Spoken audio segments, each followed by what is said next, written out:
Modern history के questions करे थे, उसी सीरीज़ के अंदर पार्ट 2 करना है अपन को 2003 का। सैटरडे को अपन ने क्वेश्चंस करे थे 2003 के पार्ट फर्स्ट के, अब करने हैं पार्ट 2 के। तो पार्ट 2 के क्वेश्चंस देखते हैं। सबसे पहला क्वेश्चन देखो यहाँ पे क्या है, consider the following statement regarding the relation between India and Pakistan. देखो ये वाला जो क्वेश्चन है ना, एक अभी तक क्वेश्चन मिला है जो अपन को पोस्ट इंडिपेंडेंस मूवमेंट से मिला है। अभी तक अपन ने जितने भी क्वेश्चन देखे हैं वो नॉर्मली मॉडर्न इंडियन हिस्ट्री से मिले हैं, लेकिन पोस्ट इंडिपेंडेंस ये पहला क्वेश्चन है। तो यहाँ पे किसके रिलेशन पूछा गया अपन से, इंडिया और पाकिस्तान के बीच में पूछा गया। तो यहाँ पे देखो सबसे पहले अपन से स्टेटमेंट क्या दे रखा है कि during Shimla agreement Indira Gandhi and Zulfikar Ali Bhutto agree to maintain the sanctity of LOC। अब सबसे पहले तो देखो यहाँ पे 3 चीज़ें मेंशन है, एक तो शिमला एग्रीमेंट है, लाहौर समिट है और इस्लामाबाद समिट है। तो उन तीनों के बारे में बात कर लेते हैं, फिर वापस से बैक आएंगे इस क्वेश्चन पे कि ये क्या पूछ रहा है।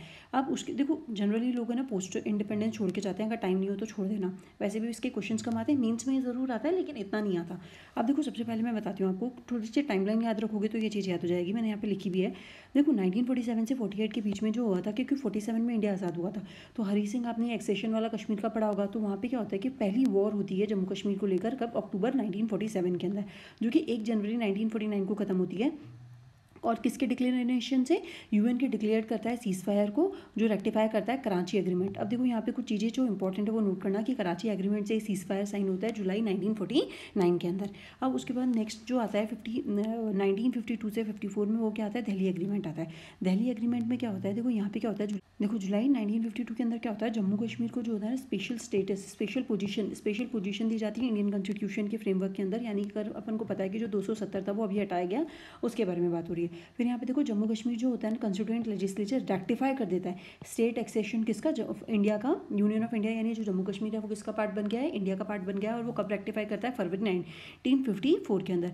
फिर उसके बाद क्या होता है, 1965 के अंदर एक सेकंड वॉर होती है अप्रैल 1965 के अंदर, जो कि 23 सितंबर को 1966 के अंदर एंड होती है, जिसके अंदर सोवियत यूनियन और जो यूनाइटेड स्टेट्स होते हैं वो दोनों डिप्लोमेटिकली इस चीज़ को एंड कराते हैं। और यहाँ पे ताशकंद समझौता होता है जनवरी 1966 के अंदर। और आपको पता होगा कि ताशकंद जो है उसके अंदर है ना लाल बहादुर शास्त्री की डेथ हो जाती है, और समझौता को करने को जाते हैं, और वो बहुत कॉन्स्पिरेसी है कि उनकी डेथ कैसे हुई थी। ठीक है, फिर उसके बाद देखते हैं यहाँ पे 1972 के अंदर शिमला एग्रीमेंट होता है। शिमला एग्रीमेंट के बारे में हमसे पूछा गया है। तो यहाँ पे शिमला एग्रीमेंट होता है 2 जुलाई 1972 के अंदर। इसके अंदर क्या होता है, देखो शिमला एग्रीमेंट होता क्यों है, क्योंकि 1971 के अंदर है ना भारत ने ना बांग्लादेश को आज़ाद कराया होता है, ईस्ट पाकिस्तान से वो बांग्लादेश बन गया होता है। तो इसके कारण क्या होता है कि दोनों देश आपस में बैठ के करते हैं। तो यहाँ पे शिमला एग्रीमेंट होता है, जिसके अंदर कौन कौन पार्ट लेता है, इंदिरा गांधी को लेती है, और यहाँ पे कौन लेता है, जुल्फिकार अली भुट्टो। तो ये जो एग्रीमेंट होता है ये सेट डाउन द रूल्स करता है जो गाइड करेंगे इंडिया और पाकिस्तान के फ्यूचर बायलैटरल टाइज को। सीज फायर लाइन डिजाइन करी गई, जिसके अंदर LOC लाइन ऑफ कंट्रोल बनाया गया 2 कंट्री के बीच में। दोनों देशों की सीमाएं अपने अपने प्रदेशों में वापस चली जाएंगी। 20 दिन के अंदर ये समझौता हुआ था, LOC लाइन बनाई गई थी, और दोनों देशों ने 17 सितंबर 1971 को युद्ध विराम की रेखा को नियंत्रित रेखा के रूप में मान लिया, यानी कि LOC को मान लिया था। ठीक है, तो ये 1972 के अंदर शिमला एग्रीमेंट के अंदर हुआ था। तो अब हमसे क्या पूछा गया है यहाँ पे, देखो स्टेटमेंट फर्स्ट है, during Shimla agreement Indira Gandhi and Zulfikar Ali Bhutto agree to maintain the sanctity of the LOC। तो ये चीज़ है, नियंत्रित रेखा मान ली गई थी, सीज फायर की, LOC को मान लिया गया था। तो आंसर इसका फर्स्ट करेक्ट है। तो अब यहाँ पे देखो ओनली 2 गया, तो ये वाला ऑप्शन, ये वाला ऑप्शन, ये वाला हो सकता है। अब उसके बाद हम देखते हैं कि दूसरा, देखो यहाँ पे लाहौर समिट की बात करेंगे। तो ये कब हुई थी, 21 फाब 1999 को लाहौर समिट हुई थी, जिसके अंदर अटल बिहारी वाजपेयी और नवाज शरीफ थे। इसके अंदर म्यूचुअल अंडरस्टैंडिंग हुई थी किसके, development of the atomic arsenal and to avoid the accidental and the unauthorised operational use of the nuclear weapon.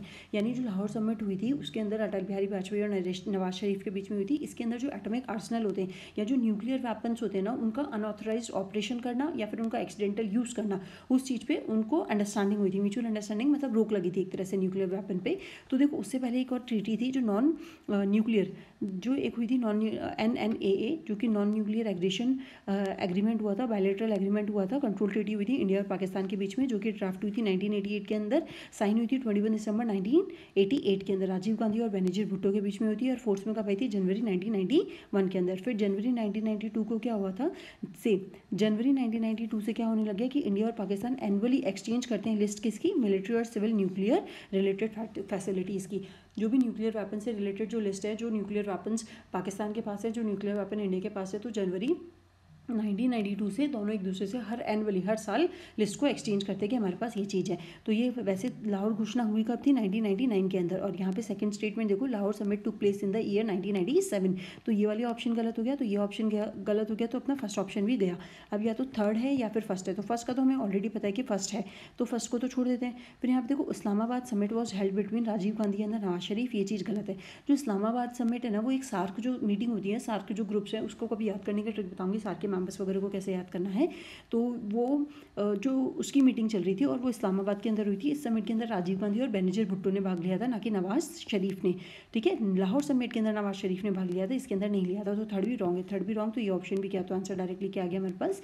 D. Next वाला क्वेश्चन देखो, नेक्स्ट क्वेश्चन क्या है? Which one of the following provision was not, not को highlight कर लो, paper के अंदर भी highlight कर लेना। Not made in the charter act of 1833, कौन से चार्टर एक्ट ऑफ 1833 के अंदर नहीं गए थे? तो मैं देखो इसके फीचर्स हैं, मैंने यहाँ पे ये नेट से निकाल के इसकी लगा लिया है, लेकिन मैं आपको शॉर्ट में बता देती हूँ फटाफट। देखो इसमें क्या हुआ था कि जो office governor general of Bengal था ना, उसको गवर्नर जनरल ऑफ इंडिया बना दिया था, गवर्नर जनरल ऑफ इंडिया बना दिया था। और वो सबसे पहले कौन थे? लॉर्ड विलियम बेंटिक को सबसे पहले बनाया गया था। और जो बॉम्बे और मद्रास प्रेसिडेंसी थी ना, उनके लेजिस्लेटिव पावर्स को छीन के किसको दे दिया गया था? जो गवर्नर जनरल ऑफ इंडिया है। मतलब ऐसा समझ लो, पहले 3 प्रेसिडेंसी, एक यहाँ पे, एक यहाँ पे और एक यहाँ पे, तीनों प्रेसिडेंसी अलग अलग काम करती थी, मद्रास, बॉम्बे और बंगाल। लेकिन अब इससे चार्टर एक्ट 1833 से क्या करा था? ये दोनों प्रेसिडेंसी किसके अंडर काम करेंगी? बंगाल के अंदर काम करेगी। और इसी को किसका घोषित कर दिया गया था? गवर्नर जनरल ऑफ इंडिया घोषित कर दिया ना, ये बंगाल नहीं रहा था, ये पूरे इंडिया का जो भी प्रोविंसेस या फिर जो भी स्टेट्स वगैरह उसके ब्रिटिश रूल के अंदर आते थे, उनको पूरे डायरेक्टली वो कंट्रोल करेगी।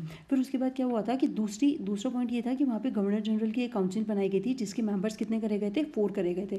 इसमें ऐसा कहा जाता है कि 4th मेंबर था वो सिर्फ ऐसे ही नाम के लिए था, उसको इतना ज़्यादा चॉइसेस वगैरह नहीं थी, पावर्स नहीं थे, और वो एक्सेप्ट फॉर लेजिस्लेटिव पर्पज़ के लिए ही वो बोल सकता था। ठीक है, अब उसके बाद एक एडमिनिस्ट्रेटिव बॉडी बनाई गई थी। तो देखो, जो ईस्ट इंडिया कंपनी है ना, ईस्ट इंडिया कंपनी पहले जो थी वो कमर्शियल बॉडी थी, लेकिन इस चार्टर एक्ट 1833 ने क्या कर दिया था? एंड कर दिया था एज ए कमर्शियल बॉडी। वो कैसे काम करने लगी थी? As an administrative body. तो यहाँ पे ये चीज़ देखो, ये चीज़ लिखी हुई है कि commercial body came to an end, commercial body वो एंड हो गई थी। अब वो किसके अंदर काम करती थी? In trust for his majesty and his heirs and successor, मतलब मैजेस्टी क्वीन का रूल हो चुका था वहाँ पे। फिर क्या करा गया था? ओपन सिविल सर्विस बनाई गई थी, सिविल सर्विस के एग्जाम्स कंडक्ट करने के लिए बोला गया था, जिसके अंदर इंडियंस को डबार नहीं करा गया था। लेकिन फिर वापस से बहुत ज़्यादा पोजीशन हुआ था, तो कोर्ट ऑफ डायरेक्टर्स ने ये फैसला वापस ले लिया था। लेकिन बाद में लॉर्ड मैकलॉय की जो रिपोर्ट आई थी 1854 के अंदर, उसके बाद फिर वापस ये इंट्रोड्यूस हुई थी सिविल सर्विसेज, किसके लिए? इंडियंस के लिए। अब उसके बाद लीगल ब्रिटिश कॉलोनी बोल दिया था कि इंग्लिश जो है वो कहीं पे भी सेटल हो सकते हैं फ्रीली इन इंडिया। जैसे इंडिया के पास इंडियन जो सिटीजन है उसके पास अब ये राइट है कि वो कहीं पे भी जा सकते हैं, रह सकते हैं, नौकरी कर सकते हैं। वही उस टाइम पे किसको दिया गया था? जो इंग्लिश थे उनको ये परमिट दिया गया था। एंड इट स्लेवरी वैसे भी इंडिया के अंदर डायरेक्ट फॉर्म में नहीं थी, जैसे कि वो अफ्रीका वगैरह के अंदर थी, लेकिन फिर भी इसने बोला था कि यहाँ पे अबॉलिश कर दिया जाएगा स्लेवरी को। ठीक है, फिर उसके बाद बोला गया था एक लॉ कमीशन बनाया जाएगा। लॉ कमीशन इस्टेब्लिश करा गया था, जिसके जो लॉर्ड मैकलॉय थे उसको फर्स्ट चेयरमैन बनाया था। और इसका एम क्या था कि ये क्या करेंगे? कोडिफाई करेंगे all kind of laws in India, जितने भी लॉज हैं इंडिया के अंदर उसको कोडिफाई करने का काम किसको दिया गया था? लॉ कमीशन ऑफ इंडिया, जो कि इस्टेब्लिश करा गया था 1833 में, और किसकी अध्यक्षता में? लॉर्ड मैकलॉय की। ठीक है, फिर सिग्निफिकेंस क्या है? तो सिग्निफिकेंस वही गवर्नर जनरल ऑफ बंगाल ये बना दिया गया था। ये सब अपने काम की नहीं, बस ये सारे पॉइंट याद रहेंगे ना, 4-5। लॉ कमीशन बना था, ऑफिस ऑफ गवर्नर जनरल आया था, गवर्नर जनरल की काउंसिल में 4 मेंबर हो गए थे, एडमिनिस्ट्रेटिव बॉडी बन गई थी, और सिविल सर्विस बना दिया था, इंडियन को डिबार नहीं करना था, और लीगल ब्रिटिश कॉलोनी बनाई थी। ये 4-5 पॉइंट याद कर लो, फिर आपका हो जाएगा। द ट्रेडिंग, अब यहाँ पे अपन ऑप्शन चेक कर लेते हैं कौन सा सही है। The trading activity of the East India Company were to be abolished. Trading तो नहीं करी गई थी, उसका पावर ले लिया गया था। मतलब the designation of the supreme authority was to be change as a governor general of India and council. ये चीज़ सही है। The law making power to be conferred by the governor general in the council. The an Indian was to be appointed as a law member in the governor general council। तो हमसे इसमें पूछा गया है कि कौन सा इसमें से रॉन्ग है। तो N Indian was to be appointed as a law member in the governor general council। अपन यहाँ पे कहीं पे भी दिखाएगी कि जो इंडियन है उसको गवर्नर जनरल काउंसिल में बनाया गया था। तो ये चीज़ हमें पूछा, ये चीज़ गलत है, लेकिन हमसे पूछा है कौन सा, तो हम आंसर क्या टिक करेंगे यहाँ पे? डी। देखो, लॉ मेकिंग पावर कन्फर्ट, जो गवर्नर जनरल की काउंसिल बनाई गई, सब कुछ पावर तो सुप्रीम अथॉरिटी उसी को दे दी गई थी। ट्रेडिंग एक्टिविटीज़ अबॉलिश कर दी गई थी, लेकिन ऑफिशियली मतलब अबॉलिश कर दी गई थी, लेकिन वो एक्टिविटीज़ चलती थी। तो ये भी सही है, ये भी सही है, एक तरह से ये भी सही है, और लेकिन ये वाला गलत है। तो हमारा आंसर क्या हो जाएगा? नॉट करेक्ट में आंसर इज डी। नेक्स्ट वाला क्वेश्चन देखो, यहाँ पे क्या पूछा है? An important aspect of the Cripps mission of in 1942 was. Cripps mission, देखो क्रिप्स मिशन मैंने बहुत बार बता दिया क्रिप्स मिशन क्या था, कैसे आया था, कौन कौन इसके मेंबर्स थे। अब यहाँ पे देखो क्रिप्स मिशन में क्या हुआ था, इसने बोला था कि creation of the Indian union with dominion status very soon after the second world war. Second world war के अंदर हेल्प लेने के लिए आया था, और इसमें बोला गया था कि इंडिया को डोमिनेंट स्टेटस दे दिया जाएगा इसलिए। लेकिन हमने बोला था कि हमें पूर्ण स्वराज चाहिए, फुल इंडिपेंडेंस चाहिए, इसलिए इसका विरोध हुआ था, और इसने ये चीज़ बात कही थी, इसलिए इसका आंसर क्या हो जाएगा? बी। बाकी सारी चीज़ देखने की जरूरत नहीं है, अगर क्रिप्स मिशन आपको याद होगा तो पढ़ लेना अगर पढ़ना चाहते हो तो। जैसे the framing of constitution for the entire Indian union with no separate constitution for provinces and, ये सब गलत है, ठीक है। तो एक बार देख लेना, इंपॉर्टेंट पूछा उसमें सबसे। फिर बोला with reference to the colonial rule India what was sought by the Ilbert bill in 1883।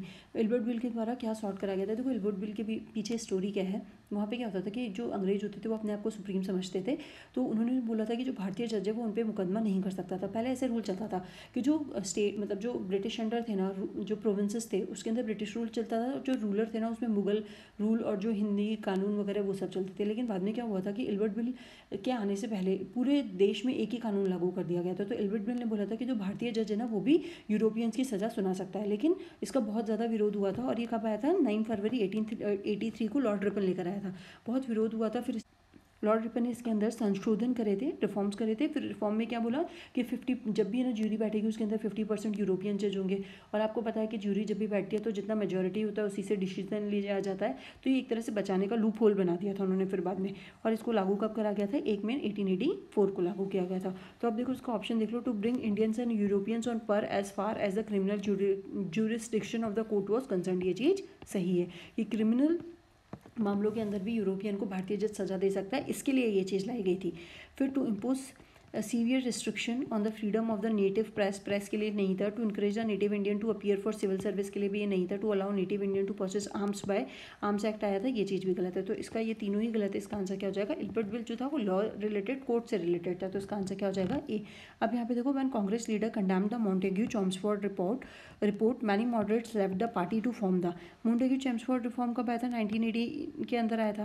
देखो उस टाइम पे क्या होता है, कांग्रेस के अंदर दो दल थे, तो गरम दल और नरम दल। 1907 के अंदर सूरत के अंदर वो हुए थे, अलग हुए थे, और 1916 के अंदर इन्हीं बेसेंट वगैरह के प्रयास से वो एक हो गए थे। फिर जब हुए थे ना, तो यहाँ पे क्या हुआ था कि जब मॉन्टेग्यू चेम्सफोर्ड रिफॉर्म आया था 1918 के अंदर, तो वहाँ पे जितने भी नरम दल के जो नेता थे वो तो ठीक है, इससे सेटिस्फाइड थे। लेकिन जो गरम दल के थे ना, जैसे लाला लाजपत राय हो गए, बाल गंगाधर तिलक हो गए, ये सब है ना बहुत अगेंस्ट में थे। तो इन्होंने क्या करा था, पार्टी को छोड़ दी थी। पार्टी को छोड़ के इन्होंने बनाया था इंडियन लिबरल फेडरेशन। और मैंने यहाँ पे देखो लिखा है Indian liberal federation. Surendranath Bose ने इसकी स्थापना करी थी, कब करी थी? 1919 में, क्योंकि 1918 में मॉन्टेग्यू चेम्सफोर्ड रिफॉर्म आया था। और इसके मेंबर्स कौन कौन थे? तेज बहादुर सुप्रू, DS श्रीनिवास शास्त्री और MR जयकर। ये याद कर लेना, थोड़ा सा इंपॉर्टेंट है। फिर ये डी हो गया अपना, इसका आंसर तो हमें पता चल गया डी है। लेकिन उसके बाद अभी फिर हमारे पास और ऑप्शंस भी हैं, तो इसमें ऑप्शंस भी चेक करते हैं। स्वराज पार्टी, स्वराज पार्टी देखो ये बहुत बार स्वराज पार्टी पूछ चुके हैं। 1 जनवरी 1923 को मैंने बताया CR दास और मोतीलाल नेहरू। फिर उसके बाद सेल्फ गवर्नमेंट, ये किसकी मांग कर रहे थे? सेल्फ गवर्नमेंट की और पॉलिटिकल फ्रीडम की। फिर Indian freedom party, Indian freedom party किसने बनाई थी? श्री राजगोपालाचारी ने बनाई थी अगस्त 1959 के अंदर। देखो ये क्या था, जवाहरलाल नेहरू की जब आज़ाद हो गए थे, तो जवाहरलाल नेहरू जो थे वो बहुत ज़्यादा सोशलिस्ट की साइड थे। तो इनका क्या कहना था कि सरकार अर्थव्यवस्था में इन्होंने बोला था, जैसे कैपिटलाइजेशन की तरफ ये जो पार्टी बनी थी इसका ज़्यादा जोर था। तो ये बोल रहे थे कि सरकार अर्थव्यवस्था में कम हस्तक्षेप करे, समाजवादी नीति यानी सोशलिस्ट नीति का विरोध करना, और लाइसेंस परमिट राज को समाप्त किया जाए। इसके मेंबर्स थे KM मुंशी, NG रंगा और मीनो मसानी। तो इसका ये हो जाएगा इंडियन फ्रीडम पार्टी का। फिर आती है हमारे पास इंडिपेंडेंस फेडरेशन ऑफ इंडिया। इसके लिए मैंने लिख दिया यहाँ पे, रास बिहारी बोस ने बनाई थी, 1920 से 40 के बीच में चली थी। भारत के बाहर रहने वाले जितने भी लोगों को संगठित करने के लिए की गई थी, और भारत से जो ब्रिटिश राज्य है उसको समाप्त करने के लिए इसकी स्थापना करी गई थी। किसके द्वारा? रास बिहारी बोस द्वारा। तो यहाँ पर ये वाले ऑप्शंस मैंने सारे बता दिए। देखो इसमें सारे ऑप्शंस अपन सब, देखो इसमें एलिमिनेशन भी नहीं लगेगा और इसके अंदर आपको ये चीज़ पर्टिकुलरली पता होनी चाहिए, तभी आप ये क्वेश्चन कर सकते हो। और बाकी का जैसे ये वाला क्वेश्चन है इल्बिट विल, तो यहाँ पे आप थोड़ा सा ऐसे लगा सकते हो कि प्रेस के लिए कौन सा, फ्रीडम के लिए वर्नाकुलर प्रेस एक्ट आया था और आर्म्स एक्ट आया था, सिविल सर्विस के लिए मैक्लोयर कमेटी बनी थी, या फिर चार्टर एक्ट किस में बात करी गई थी। तो यहाँ से अगर ये थोड़ी बहुत नॉलेज होगी तो ये आंसर डायरेक्टली निकल जाएगा, लेकिन इल्बिट विल जो है वो पता होना चाहिए, बहुत इंपॉर्टेंट टर्म है। फिर ये वाला क्वेश्चन देखो, क्रिप्स मिशन तो पूरा रटना ही है कि क्या क्या आया था। तो अगस्तस मिशन हुआ, ये सारे जो गांधी जी के टाइम पे सारे जो नेशनल मूवमेंट है ना वो बहुत ज़्यादा इंपॉर्टेंट है। चार्टर एक्ट तो वैसे ही अपन चैप्टर फर्स्ट से रटते ही हैं, तो ये सारे रटने, तो ये वाले अपन ने सारे क्वेश्चंस कर लिए हैं मैंने, ये सारे आपको बता दिए। लाहौर घोषणा ये पोस्ट इंडिपेंडेंस